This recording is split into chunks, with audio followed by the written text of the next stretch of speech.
শ্রমিক ভট্টাচার্যকে বলছি, যদি বেস্ট সমাজকর্মী হিসেবে পুরস্কার দিতে হয় তাহলে খুশির ভান্ডার আপ্পাকে দিন।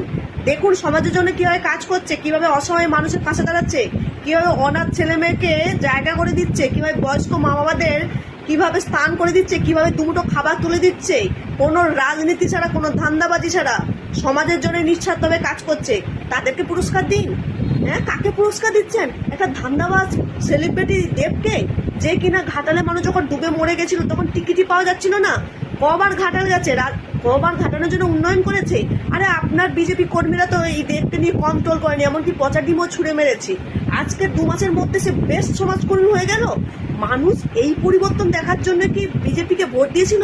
যে তৃণমূলের ধান্দাবাজগুলো ভালো হয়ে যাবে, হ্যাঁ এইভাবে পুরস্কার নেবে? যারা সত্যিকারের সমাজের জন্য কাজ করেছে, যারা সমাজের জন্য লড়েছে, তাদের জন্য, মানে তাদের সেই সমাজের জন্য যারা কাজ করছে তাদেরকে আপনি দেখতে পাচ্ছেন না? কি চলছে, কি পরিবর্তন এনেছে মানুষ? এই ধান্দাবাজ দেব হচ্ছে বেস্ট সমাজকর্মী?